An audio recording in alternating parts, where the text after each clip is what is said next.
এমন করে কান্না করো না।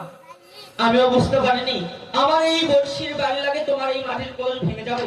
দেখো তুমি যেমন হচ্ছে আমার কলসখানা ভেঙেছো, তুমি তেমনি আমার কলসখানা ফিরে দাও, আমি কলস নিয়ে আমার বাড়িতে ফিরে যাবো। বলি সখী, হ্যাঁ বলো। আমি সদাগরের সন্তান, আমি মুখে একেবারে যা বলি আমি যে তাই করি। তাই বলছি, আমি তোমার মাটির কলস ভেঙেছি, আমি তোমাকে সোনার কলস। না না, আমি তোমার সোনার কলসি চাই না। কেননা যদি আমি তোমার সোনার কলসি নিয়ে যাই তাহলে লোকে যে আমাকে কলঙ্ক দিবে। এ কি বলছো সখী? হ্যাঁ সত্যি। আমি যদি এই কলসটি ভালোবেসে তোমায় দেই তাহলে তুমি শুধু দেখবে এটা সোনার কলস, আর এখানে বাকি সবাই দেখবে এটা মাটির কলস। সত্য সত্য। তো দেখো আমরা কিন্তু তোমাকে বেশি সময় দিব না। তবে ঠিক আছে সখী, তুমি আমাকে 10 মিনিট সময় দাও, এর মধ্যে আমি তোমাকে কলস তৈরি করে ঠিক দেব। আছে, আমরা এই নদীর পাড়ে বসে থাকবো, তোমার পড়ছে তুমি যতক্ষণ না ফিরে আসবে আমরা এখান থেকে যাবো না। তবে ঠিক আছে। ওই আমার কাঁখে কলসি ও জলে গিয়াছে ভাসি, মাঝিরে তুলো কার ঢেলা গিয়া রে, মাঝিরে তুলো কার ঢেলা গিয়া। তাই বুঝি? ভাই নগরবাসীগণ, হ্যাঁ বলো। এই তাহলে দেখো পাওয়া যাবে? অবশ্যই পাওয়া যাবে। কোথায় কোথায় অধিক পাও? এ আমার মতো এত সুখী নয় তো তার জীব। কে কে আমার চিতারাম বিরম্ভ ডাকছে? বলে আপনি কি সেই পালমা আসয়? হ্যাঁ আমি সেই চিতারাম। বলে পালমা আসয়, আমাকে একটি কাজ করে দিতে হবে। কাজ করে দিতে হবে? হ্যাঁ, কি কাজ করতে হবে? আমাকে একটি কলস তৈরি করে দিতে হবে। কলস তৈরি করে দিতে হবে? হ্যাঁ। কলসটার ডিজাইন কিরকম হবে? কলসটি হবে সোনার। কলসটি হবে স্বর্ণের? হ্যাঁ। কিন্তু কলসটি স্বর্ণের, সেটা তৈরি করতে যে স্বর্ণ প্রয়োজন হবে সেটা আমি কোথায় পাবো? বলি পালমা আসয়, সোনা কি আপনার কাছে নেই? সোনা তো আমার কাছে নেই। তবে ঠিক আছে, সোনা আমি দেবো।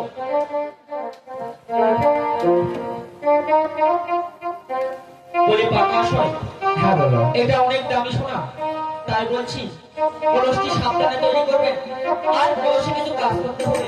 আর কাজ করতে হবে? হ্যাঁ। কি কাজ করতে হবে? কলসে সর্বপ্রথম লিখতে হবে সোনার লক্ষ্মীন্দরের নাম, সোনার লক্ষ্মীন্দরের নাম, তারপরে লিখতে হবে বেহুলা সুন্দরীর নাম, গভীর সেতুর নাম, আর তারপরে লিখতে হবে সীতারাম পালমহাশয়ের নাম। তার মাস হয় না মা? হ্যাঁ, আর সর্বশেষ লিখতে হবে হরে কৃষ্ণ হরে কৃষ্ণ কৃষ্ণ কৃষ্ণ হরে হরে। কৃষ্ণ নাম? হ্যাঁ, ঠিক আছে, আমার কাজ হয়ে গেলে আপনাকে ডেকে নেবো। বলি পালমহাশয়, হ্যাঁ বলো। কলসটি করতে অনেক যত্ন করবে। ঠিক আছে। কোথায় কোথায় সঠিক আমার?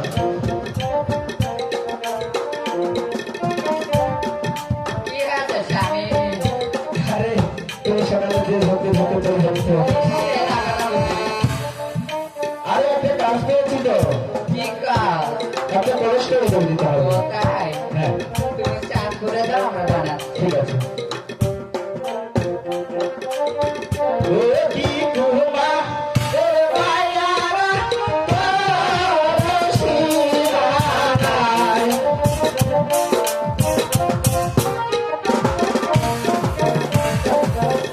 ও এত কাঁদে বলে কাঁদে,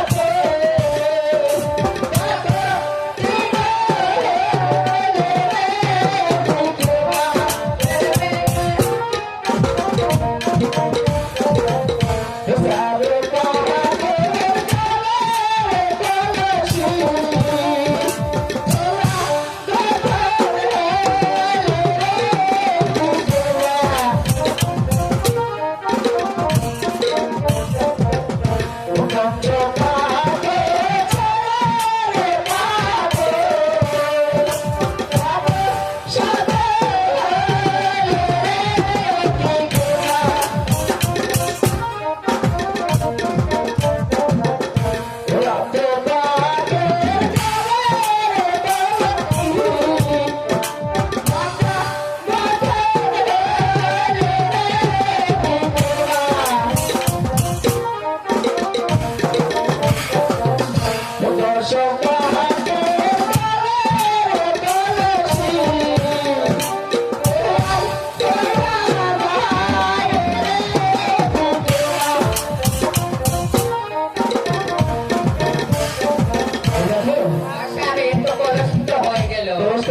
তৈরি করেছো, কিন্তু তা আরো কিছু কাজ আছে।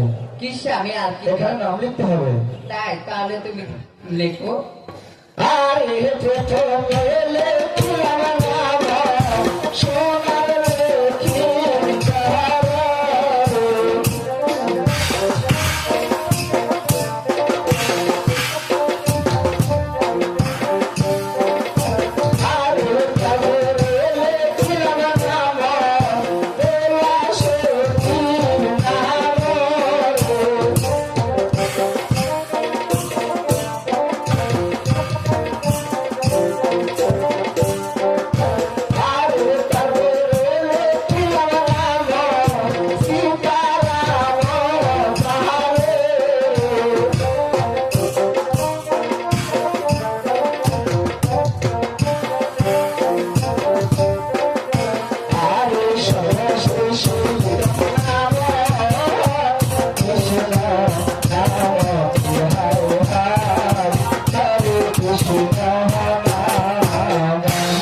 স্বামী তাহলে আমরা গেল খেতে টাকা পোড়া নিয়ে হ্যাঁ, আসো। টাকা নিয়ে আসতেছি, যাওয়ার সময় তোমাদের গোয়ার হার কিনে দেবো। বাবার বাড়ির মাটি কিনে দে তোমাকে বলছিলাম। কোথায় বিদেশি কোথায়? বলি মহাশয়, আপনার কি কলস তৈরি করা হয়েছে? হ্যাঁ, আমার কলস তৈরি করা হয়ে গেছে, তবে ঠিক আছে, কলসটি আমার হাতে দিন, আমি দেখবো কেমন হয়েছে। কিন্তু আমার কলসের পারিশ্রমিকটা আচ্ছা, আমি দিব তো। সত্যি দিবে? হ্যাঁ, সত্যই দিব। তবে এই নেন আপনার কলস। বাহ, অনেক সুন্দর হয়েছে। তবে এই দিন আপনার টাকা। বাহ, মহাশয়, হ্যাঁ। আপনি এখন আসতে পারেন। অনেকগুলো টাকা দিয়েছে, রিক্সের বিষয়। কোথায় কোথায় বেহুলা সখী, তুমি কি তোমার কলস নিবে না?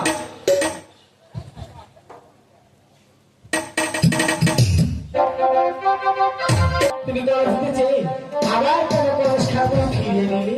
বলি সখী, হ্যাঁ বলো। তুমি কি সত্যি বেঈমান? কেন? আমি কি বেমানি করলাম?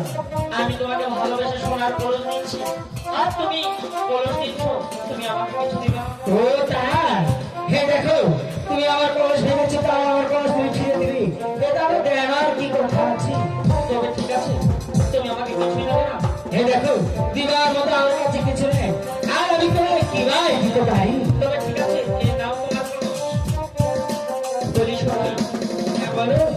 আমি তোমাকে কতটা ভালোবেসে এই সোনার কলস দিলাম, আর তুমি আমার ভালোবাসা বুঝতেই পারো না। ও খায় নাকি? সেটা আমার কেমন জিনিস? খায় না গায়ে মাখি? সেটা কেমন জিনিস?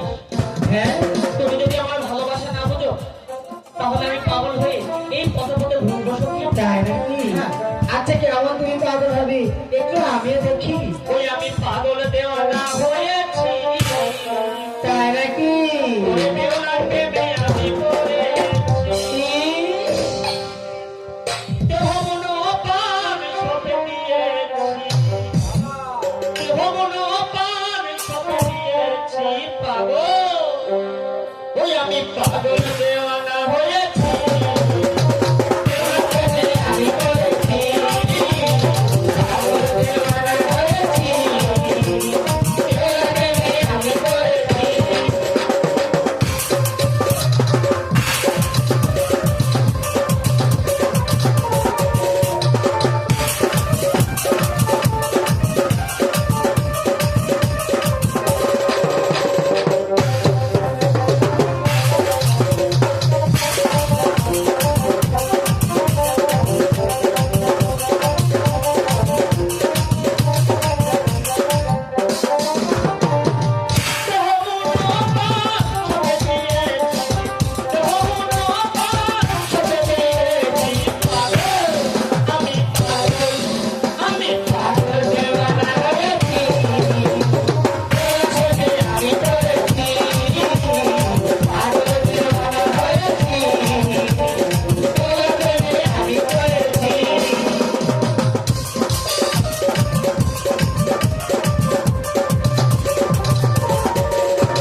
আসবো না?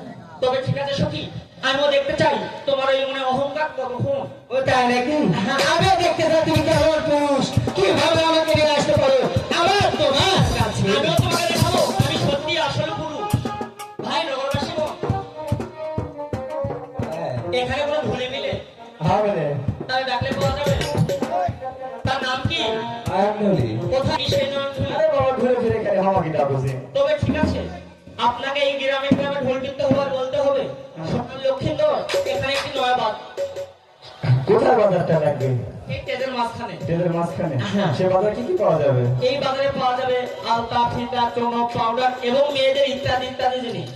ও সেগুলো জিনিস যদি বিক্রয় না হয় তাহলে তার দায়িত্ব কে নেবে সেগুলো জিনিস যদি বিক্রি হয় তাহলে তো ভালোই, আর বিক্রি না হলে তার দায়িত্ব সোনার লক্ষ্মীন্দর নেবে। মেলা বাজারে যদি কোনো ফকির মিসকিন চলে আসে টাকা না থাকে তাকে কে জিনিস নিয়ে দিবে তাদেরকে তুমি এমনি জিনিস দিবে, তার কয় টাকা দাম আমি দিব। ঠিক আছে আর ওই এই বাজারে যদি কেউ আসে আর কারো কিছু পছন্দ হয়, তাদের কাছে টাকা না থাকলে তোমরা টাকা দেবে না, তাদেরকে জিনিস দিবে, তার টাকাও আমি দিব। ওটাই তো বললাম ঠিক আছে আমি ঢোলে দিচ্ছি তবে ঠিক আছে, আরে ঢোল ঢোল ঢোল আরে কিসের ঢোল? আরে কাঠের ঢোল আরে বাজে কাজ। চামড়া বিষয়টা কি? বিষয় এখানে কে নয়া বাজার লাগানো হবে আরে বললে তো হয়।